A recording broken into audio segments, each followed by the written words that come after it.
Hallo zusammen, willkommen zu einem kleinen Box-Preview, zu einem Vorbericht zum Kampf Marco Huck gegen Alexander Usyk am Samstag, den 9.9.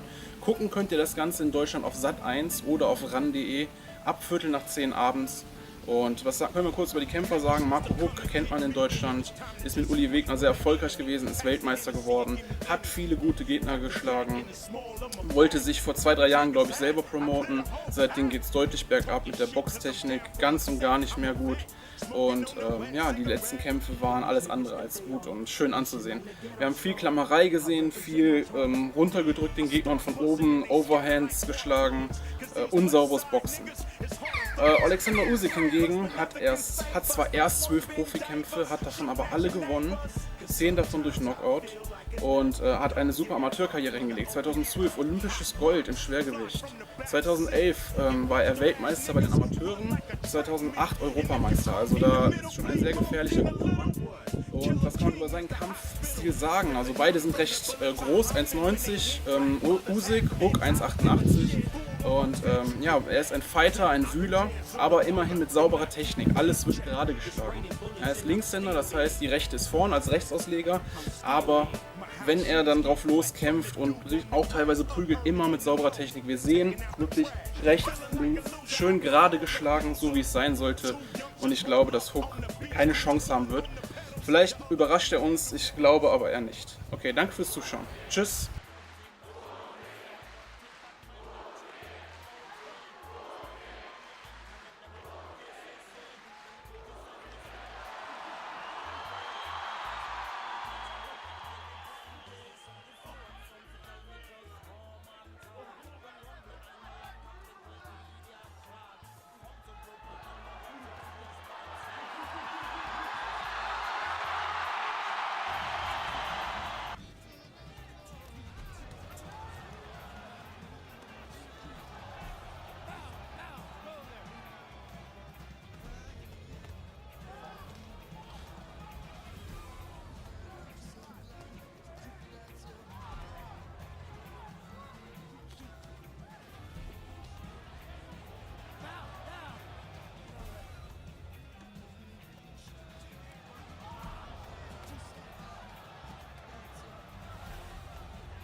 Jetzt nicht mehr so wild und überfallartig nach den eindringlichen Ermahnungen seines Trainers in der Pause.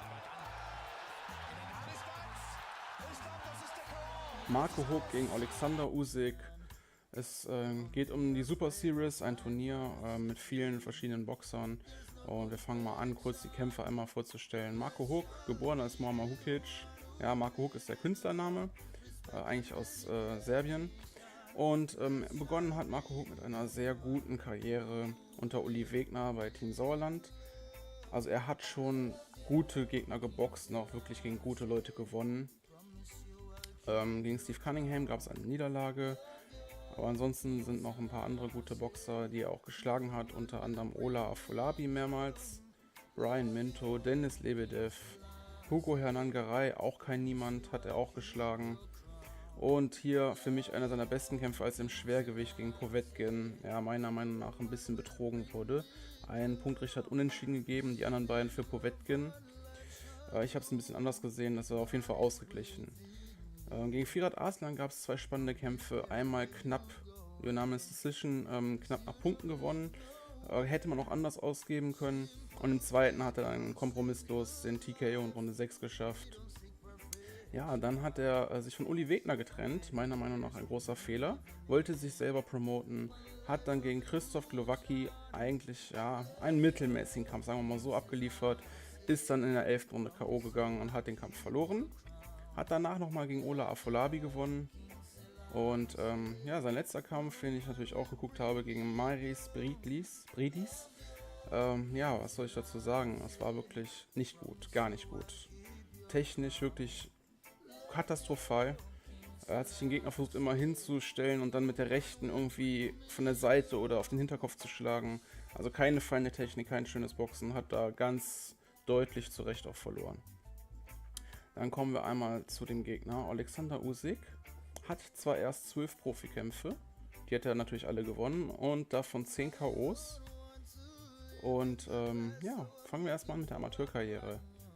Er hat in Peking dann teilgenommen in der Olympiade, hat dort natürlich verloren, was heißt natürlich, aber dann 2008 ist er runter ins Leichtschwergewicht und hat dort die Europameisterschaft gewonnen 2008, ist dann aber wieder hoch ins Schwergewicht. 2011 ist er Amateur-Weltmeister geworden und 2012 hat er olympisches Gold im Schwergewicht gewonnen. Ja, Gold in London, wirklich beeindruckend. Er ist auch ein bisschen jünger als Marco Huck, ist 30 Jahre jung. Und ja, das habe ich gerade bei Marco Huck ganz vergessen. Alexander Usyk ist 1,90. Wir gucken im direkten Vergleich. Marco Huck ist 1,88, kein großer Unterschied. Reichweite 1,95 bei Huck, 1,98 bei Usyk, ist also ungefähr gleich. Ja, als Profiboxer noch nicht ganz so erfahren mit seinen 12 Kämpfen, aber er hat trotzdem schon gute Leute geboxt, zum Beispiel Glowacki, gegen den Huck verloren hat, konnte er bezwingen. Und es wird definitiv ein interessanter Kampf. Und ich denke, dass Usyk auf jeden Fall die Nase vorn hat. Er ist explosiver, schneller. Und ja, meiner Meinung nach ist Hucks Zeit vorbei. Seit er von Uli Wegner weg ist, läuft das alles andere als rund. Wir gucken nochmal kurz, was die Wettanbieter dazu sagen. Und zwar haben wir hier einmal Usyk gegen Huck. Die sehen auch den Usyk ganz klar vorne mit einer Quote, wo es sich überhaupt nicht drauf lohnen würde zu wetten. Und Huck mit einer 8er-Quote. Ungefähr ähnlich auch hier bei Interwetten. Usyk 1,10 gegen Huck, 7er-Quote. Und viele Wettanbieter habe ich gesehen, wie Bwin oder so, haben diesen Kampf gar nicht erst gelistet. Ja, noch kurz, wo ihr den Kampf sehen könnt. Ihr könnt den Kampf sehen auf ran.de im Livestream oder am Samstag ab 22:15 Uhr auf Sat1 einfach im Free TV. Müssen wir uns leider die Werbung antun, aber so ist es dann normal. Und ich bin gespannt, ob Huck vielleicht doch überraschen kann. Ich glaube zwar nicht, aber wie gesagt, wir gucken uns an als Boxfans und lassen uns dann überraschen. Okay, danke fürs Zuschauen. Bis zum nächsten Mal. Tschüss.